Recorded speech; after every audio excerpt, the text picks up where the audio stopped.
Hello guys, welcome you all in pioneer. आज हम बात करेंगे रोटेशन के शॉर्ट नोट्स की। ठीक है। आई होप सो आपने बाकी सारे शॉर्ट नोट्स देख लिए होंगे। शुरू करते हैं। I is equal to M R square, जो आपका moment of inertia always C axis on the rotation. Axis on the rotation के ऊपर ही देखना है आपको। कि रेडियस ऑफ गायरेशन भी याद रख लेना, K is equal to under I by M. ये आपका रेडियस ऑफ गायरेशन होता है, इंपॉर्टेंट है। आपका ट्रांसलेशन मोशन में आपको इंपॉर्टेंट आ जाएगा। आई जो कि हमारा टेंसर क्वांटिटी होता है। अगर गिवन नहीं है टेंसर क्वांटिटी ऑप्शन के अंदर, तो स्केलर क्वांटिटी को टिक करना है आपको। ठीक है। Moment of inertia I Z is to I X plus I Y. तो आपका जेड एक्स आई जेड मतलब ये वही बताते हैं, परपेंडिकुलर एक्सिस थ्योरम हो जाती है आपकी। क्या हो जाती है? Perpendicular axis theorem. आपको ये आसान तरीके से पता नहीं, ज्यादातर हम पैरेलल एक्सिस थ्योरम को यूज करते हैं, पर परपेंडिकुलर एक्सिस थ्योरम कभी कभी आ गई तो आप इसे भी सॉल्व करने आना चाहिए आपको। ठीक है। और पैरेलल एक्सिस थ्योरम क्या हो जाती है? I equal to I C M plus I D square.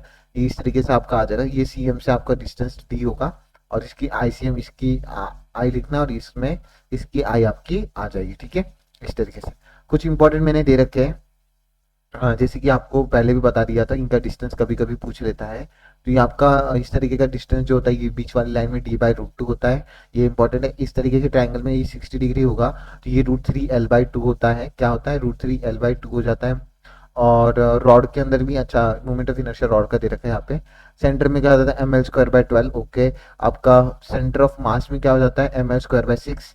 और कॉर्नर के ऊपर हो जाता है एम एल स्क्वायर बाय 3, और इस तरीके के एम एल स्क्वायर बाय 12 हो जाता है तो रॉड का। ठीक है। इंपॉर्टेंट है।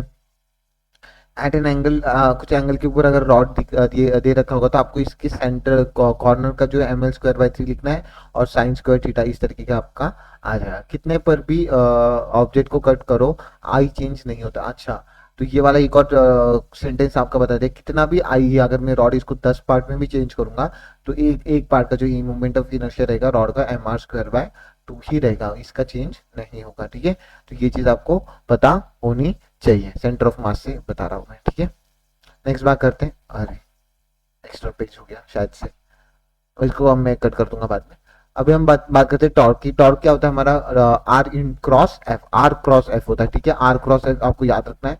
इसमें आपको आई डॉट जे को लिखना है, मतलब आई जे के इस तरीके से लिखना है, और इसको इस तरीके से सॉल्व करना होता है। 4 5 6 इस तरीके का सॉल्व करना होता है इसको।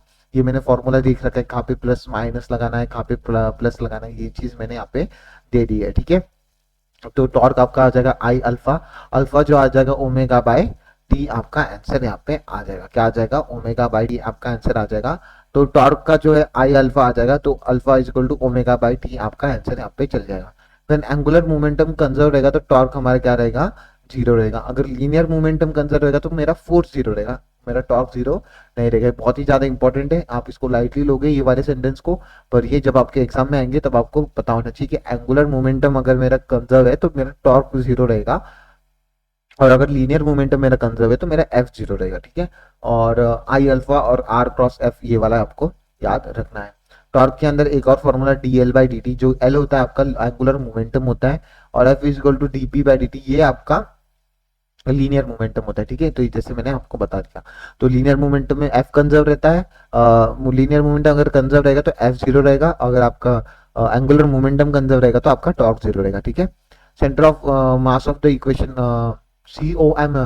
तो आपको जो है कंजर्वेशन ऑफ मैकेनिकल एनर्जी की अगर बात कर रहे हैं यहाँ पे, तो हाफ आई ओमेगा स्क्वायर आपका आ जाएगा एम जी एल, और हाफ आई ओमेगा स्क्वायर और एम जी एल इस तरीके से आ जाएगा। एम जी एल हमेशा माइनस में रहता है। ठीक है। इस तरीके के आपके आ जाएंगे। कंजर्वेशन ऑफ लीनियर मोमेंटम आ जाएगा, तो उसमें आई ओमेगा और आई डैश ओमेगा डैश इस तरीके से आपको लीनियर मोमेंटम को भी आप कंजर्व कर सकते हो। एक्सेलरेशन की अगर मैं बात करता हूँ यहाँ पे, M G upon M plus I by are square, ये आपका एक्सेलरेशन आता है, बहुत ही ज्यादा इंपॉर्टेंट है। एक्सेलरेशन याद रख लेना यहाँ पे, a is equal to m g by m plus I by are square, ये आपका एक्सेलरेशन आता है। उसके बाद मोमेंटम की अगर मैं बात करता हूँ, तो मोमेंटम ये आपका एंगुलर मोमेंटम है। ठीक है। एंगुलर मोमेंटम आपका आ जाएगा लीनियर मोमेंटम के कंपैरिजन में r cross p, linear momentum के पी में। डेल्टा एल को और क्या लिख सकता हूँ मैं? आई डेल्टा ओमेगा, ये आपका इंपॉर्टेंट आ जाता है, ये भी बहुत ज्यादा इंपॉर्टेंट है। डेल्टा एल एंगुलर मोमेंटम आपका आई डेल्टा ओमेगा के इक्वल आ जाएगा। K equal to half I omega square L square by 2 I half L omega, ये आपका इंपॉर्टेंट काइनेटिक एनर्जी के बारे में बता दिया इसने। ठीक है। जो ये वाला फार्मूला बहुत ज़्यादा इंपॉर्टेंट है, जैसे कि मैंने टॉर्क के फार्मूले जितने बताए और फिर आपको लीनियर मोमेंटम के फार्मूले बता दिए, एंगुलर मोमेंटम के फार्मूले बता दिए, बहुत ज़्यादा इंपॉर्टेंट है। हमेशा कुछ ना कुछ इनके इंटर रिलेटेड क्वेश्चन देखने को मिलेंगे, तो आपको इनको याद रखना है। थोड़ा डिफिकल्ट हो जाता है फर्स्ट टाइम अगर रीड कर रहे होंगे तो आपको थोड़ा डिफिकल्ट होता होगा, तो आप कर लेना, ठीक है। और उसके बाद अच्छा, अगर आपकी अगर सेंटर से वीसीएम दे रखी तो उसके सेंटर के अलावा कहीं से भी पूछ लोगे तो 2 times of the velocity of centre of मास हो जाती है, ठीक है। ये मैंने एक बता दिया, क्वेश्चन के फॉर्म में बता दिया, ठीक है। जो ट्रांसलेशनल होते ही 1 होता है, रोटेशनल होता है k² / r², और टोटल होता है 1 + k² / r²। इसमें बीटा को आपको याद रखना है, बीटा बहुत ज्यादा इंपॉर्टेंट आ जाता है। बीटा क्या हो जाता है आपका, आपका ट्रांसलेशनल अपॉन टोटल हो जाता है, ट्रांजिशनल अपॉन टोटल। तो ये बीटा मैंने इसलिए आपको बताया है क्योंकि आगे आपके वेलोसिटी और एक्सेलरेशन में इस बीटा का बहुत ज्यादा रोल है, ठीक है। तो आपको सबके जो है, अगर आपको डिस्क और रिंग वगैरह के जो अगर मोमेंट ऑफ इनर्शिया पता होंगे, ये देखो मैंने लिख के दे दिए हैं। I = mr², डिस्क = mr²/2, ठीक है। Solid sphere 2/5 mr², hollow sphere 2/3 mr², ठीक है। Hollow cylinder mr², solid cylinder mr²/2, ठीक है। इस तरीके से आपका आ जाएगा।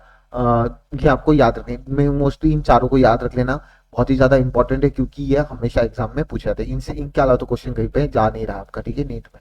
और ये मैंने रोटेशनल बता दिया, ट्रांजिशन टोटल बता दिया।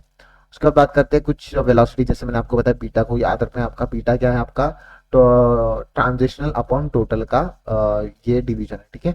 बीटा की अगर मैं बात करता हूँ तो ये बीटा आपको पता होना चाहिए, ट्रांजिशनल अपॉन टोटल की यहाँ पे बात करते हैं, ठीक है। तो velocity √2gl sine into beta, beta आपका आ जाएगा रिंग और किसी के भी चीज में पूछ लेगा, और ए आ जाएगा g sine theta into beta, ठीक है। इस तरीके से आपका आ गया। रोलिंग विदाउट स्लीपिंग अगर हो रही है, रोलिंग हो रही है विदाउट स्लीपिंग, तो उसको प्योर रोलिंग बोलते हैं। उसमें एक्सेलरेशन आपका कैसे होता है, 0 होता है। और एच और एल का ये कुछ डायग्राम दे रखे थे जहाँ पे आपकी वेलोसिटी और एक्सेलरेशन पूछ सकता है, इसके ऊपर से कुछ 0 डिस्क चला देगा या फिर सिलेंडर चला देगा, फिर सॉलिड स्फीयर चला देगा, जिससे आपका एक्सेलरेशन और वेलोसिटी आ जाएगी। तो इसी के साथ आपका जो है पूरा रोटेशन मोशन खत्म होता है। Thank you so much guys, I hope please इनका फॉर्मूले आपको 10-10 बार इसको रिवाइज करना है, हम खुद करेंगे इसमें।